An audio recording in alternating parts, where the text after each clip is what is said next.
So today we have episode 5 of our farmhouse build.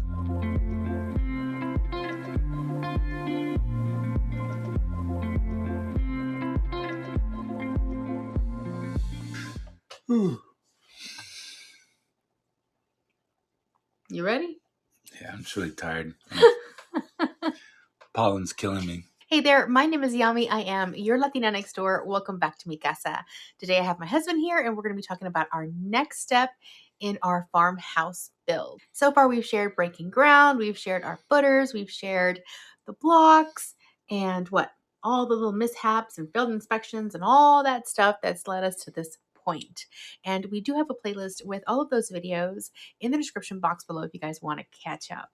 So for today's episode, we're going to be talking about all of the gravel that it took to make this slab, as well as what else? Grading, so backfilling, so the gravel goes in the blocks and then dirt has to go around the other side to put pressure on both sides. And also we had plumbing put in because obviously we have to make sure that all of the plumbing is routed throughout the slab before the concrete is poured. And Mr. Electrical here got to do a little bit of work himself. Finally, right? So now that our blocks were all set in place and everything was ready to go, it was time to start bringing in all the gravel trucks. And there were a lot of them, right? Yeah, I think there was 23 gravel trucks.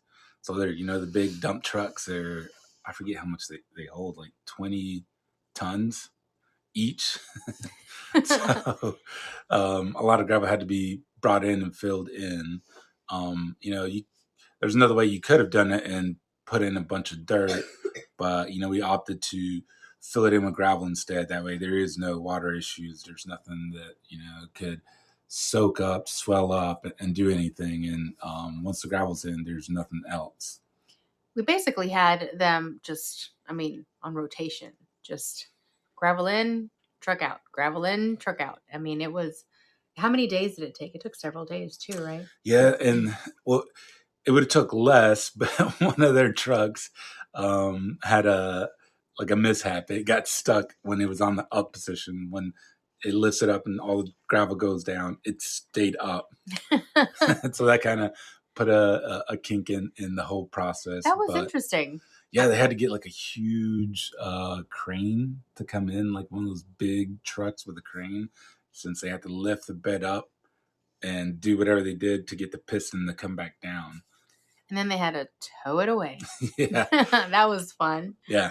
So that was cool. And again, in case you're wondering why we're filling in all of these, block walls and everything instead of doing like a crawl space, is because Nelson really wanted to create a solid foundation for us. And the reason we had to bring in so many gravel trucks, and we kind of explained this in the last video, was basically since we're on top of a mountain, we couldn't get the blocks all on one just even level because there was rock underneath some areas. So some areas were higher than others. So we had to build up those walls and then fill in the gravel in order to have a nice level foundation, right? Yeah, I mean, we could have opted out to leave certain portions of the block open and done a crawl space, but hey, each to their own. If you want to do the crawl space and deal with those kind of issues, then you do that, versus we're like, hey, cry once and just pay it and make sure it's done completely right, and then we will have zero water issues on our foundation. So we've actually had firsthand experience with the horrifying aspects of the crawl space, and we've actually lived through it here in this cottage, because this was actually built on a crawl space type situation. I guess it's built up on blocks because essentially this was a shed to home kind of building that we built out in order for us to use. Unfortunately, that's one of the reasons why we have not been able to finish this cottage out, because we still have some issues that we need to address, and we're not going to finish the interior space until we address those. That'll be a topic for another video. You guys will eventually find out what all we have been yeah, that's a whole that's a whole other series, I think. Yeah, and I think we should have a series, and we'll explain further on, but having this small structure and experiencing the heartache with this kind of led us to really find out what we wanted to do for the home. So understanding that we had issues in here led us to be like, we're not going to have issues over there. And that has to do with the, the crawl space insulation, how, the house is encapsulated. So it's kind of, a very good learning experience. It's going to be expensive because now we're going to have to fix stuff that we didn't know we had to. But again, now we're not going to have those issues on the home because of what we learned on this cottage. I think it made us even more adamant about making sure we were having a solid foundation, like slab for our house, because we don't want the issues that we've had here to be on a greater scale in our home. Right. So again, we'll tell you guys more about it. That's why you haven't seen a lot of footage from the cottage being finished out, because we honestly can't until we fix a few things. So little side note there, but just wanted to tell you guys, there's just stuff going on behind the scenes. All right, so then we had to start filling it in with gravel. Mhm. We started with larger gravel pieces, and then towards the top, we kind of like made it, smaller gravel pieces. But before we can finish all the gravel, we had to get the plumbing put Mhm. in, right? So, and I know a lot of people had questions, and I guess people aren't familiar with having concrete slabs. All commercial work, for the most part, is on Mhm. concrete Yeah. slabs.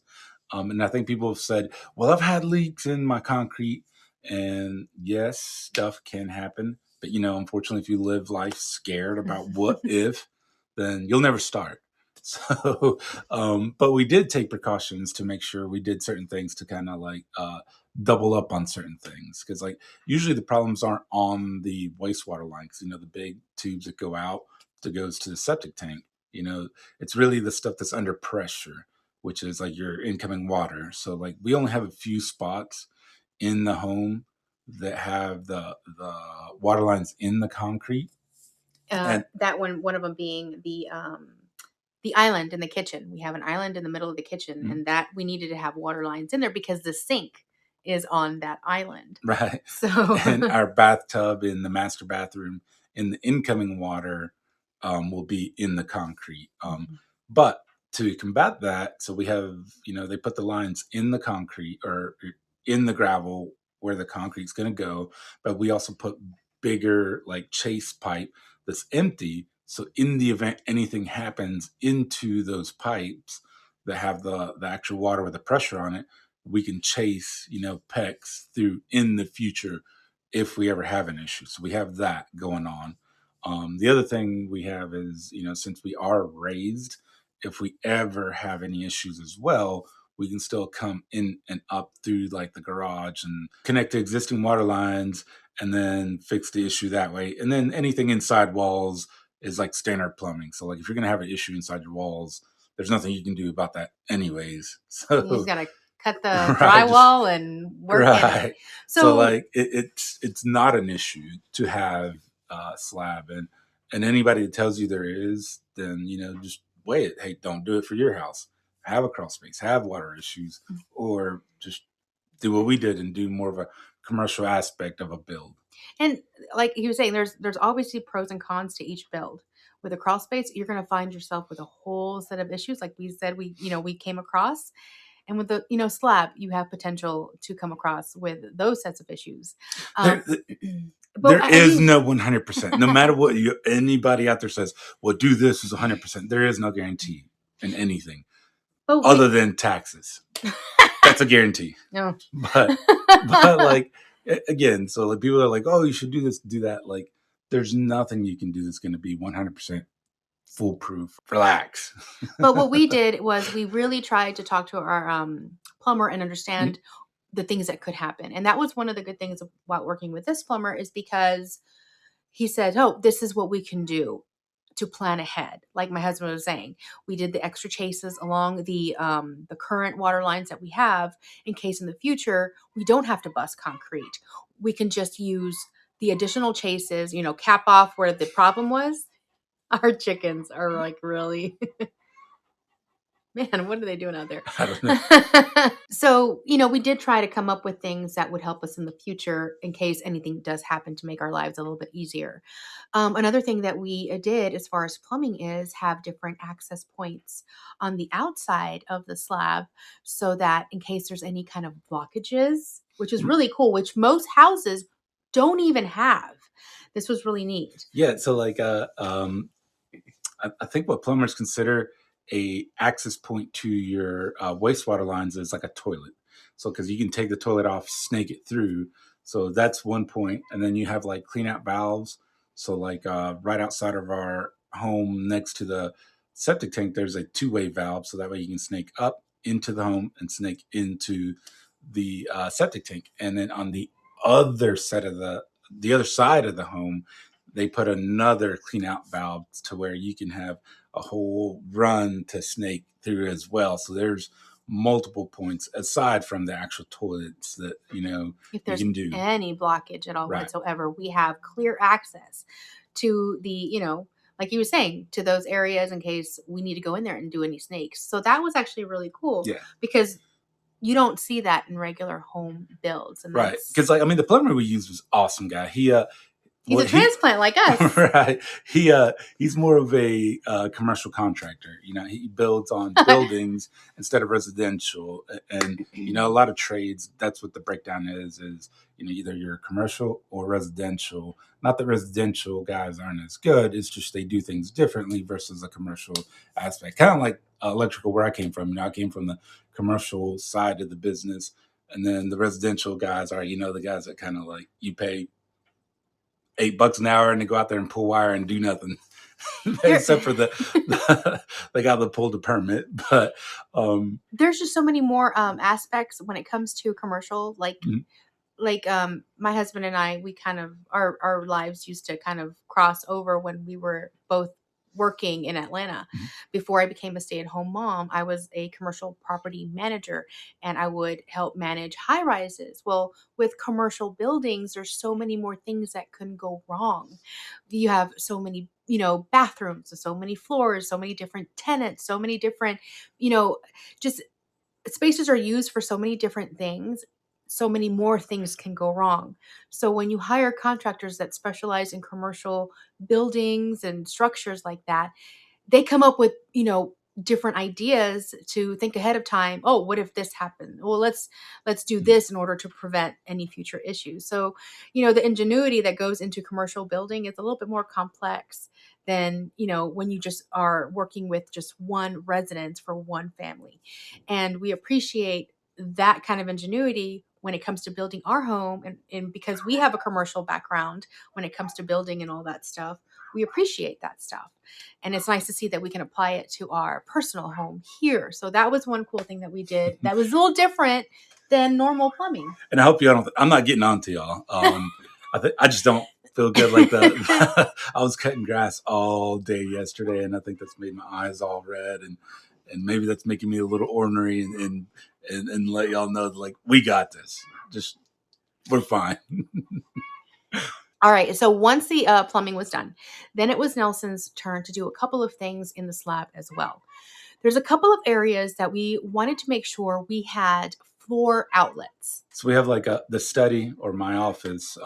We want to put like a floor box in the middle of it. That way you can set a desk, and then you don't have to have extension cords run around everywhere. And in the living room, facing the fireplace, we wanted a couple of floor boxes as well. That way you can connect to your end tables on either side of your couch. And also you have to run wire to the kitchen. Bit my tongue. We also want to run wire to the kitchen island. That way, because the kitchen island is going to have our dishwasher, and on either side of the kitchen island, we want to have plugs so you can plug in and put whatever electronics you have, like a bread maker, or what's the thing, the silver thing you have, the mixer. Oh, my KitchenAid. Yeah, the KitchenAid, like the KitchenAid. So just be able to plug stuff in. So we got to run power there. And worst case, if anything gets damaged, I can chip out the concrete and run wire. Ideally, we don't want to do that. And even if it does mess up, we don't need it because then we could always do extension cords. We don't want to do that, but hopefully, everything turns out fine when they pour the slab. Right. And these little, he had to put these little boxes in place so that when they pour the concrete, they don't get filled in. And that's essentially what, he had to do in order to prep for that situation. But that's going to hopefully, give us a little bit of headaches and give us some solutions whenever we want to add additional lighting for the living space, since it's like just open concept. There's no walls. So we had to make sure that that was in place before the concrete came in. So after the pipe was finished and put in, they come back in and fill it in with gravel, make sure everything is as level as it needs to be. And then they bring in a compactor that like vibrates and compacts all the gravel to get it, as compact as they can.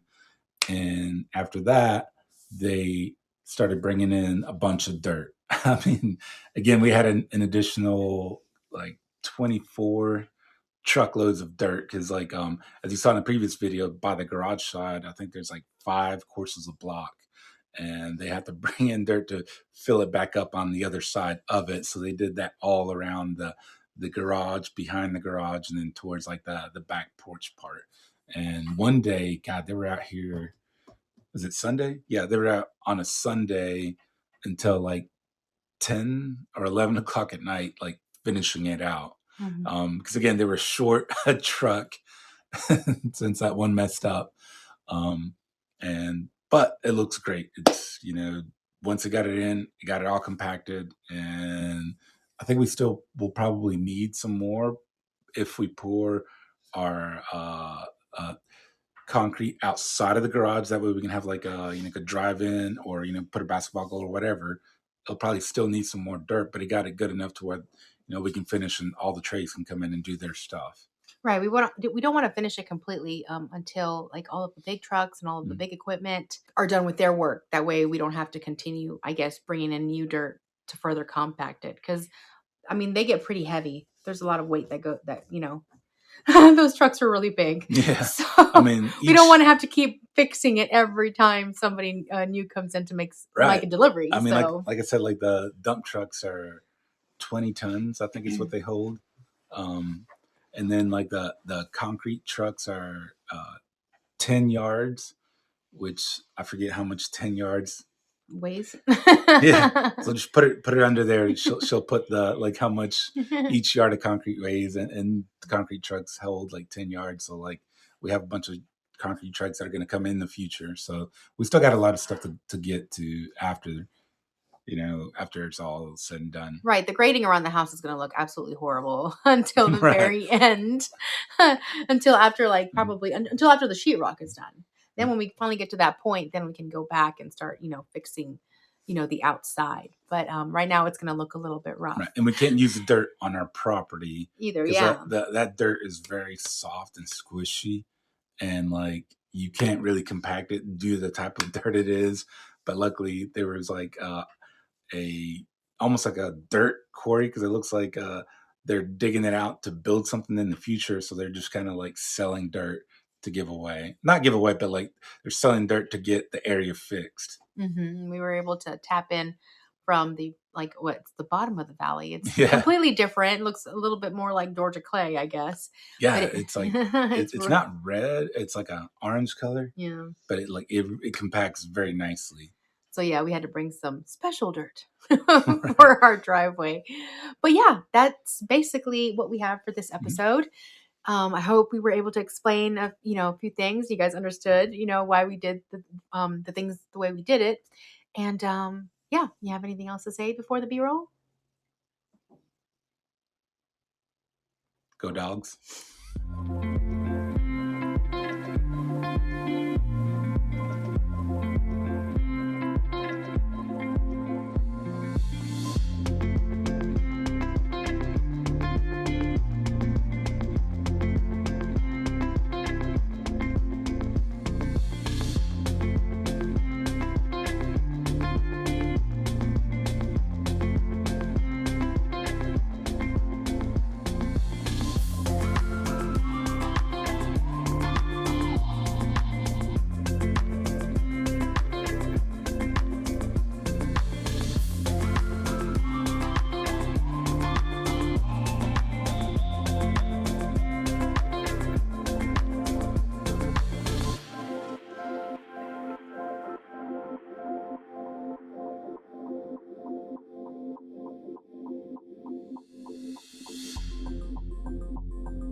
All right, today's day 2 of putting gravel into the foundation.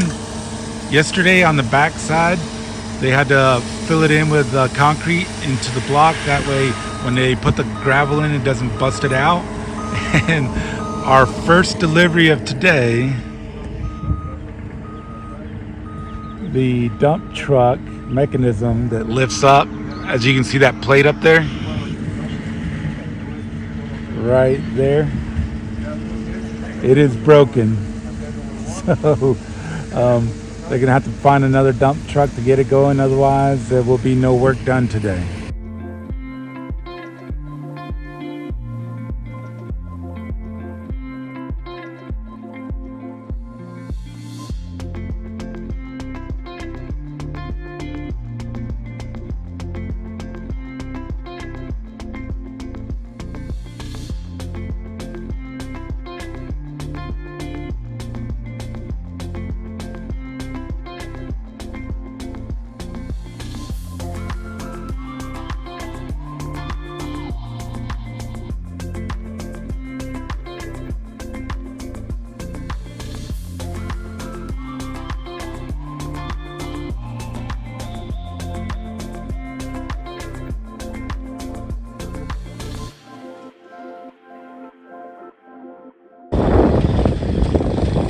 So now they got dirt, they're gonna backfill in. They're gonna build all of this up to get a gradual slope. It's super windy, super loud. We got 2 trucks at a time, so I forget how many they're gonna have to bring. So 20 loads.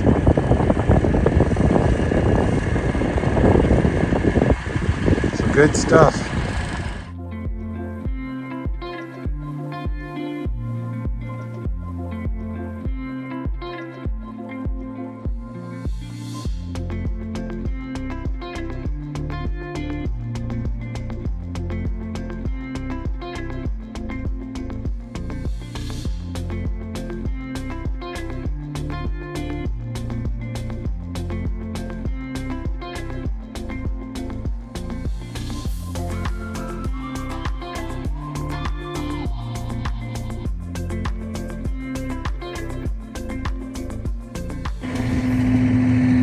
So we got the plumber out here. Once they put all the gravel in, compacted it, you have to come out here, put all the lines to go out to the septic tank for all the wastewater lines. Back there is the master bathroom. Come over here, you got the kitchen. Back here is another downstairs bathroom. And over here is the mud room with the washer and dryer. And this little corner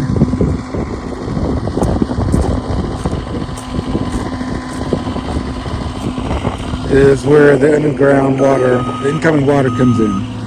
So, and then over here, all of this is getting backfilled. That way we have a spot where you can come in and do like a turnaround when you leave your garage. And we can put like a little basketball goal up in the future. So all of this has to be raised up and made level.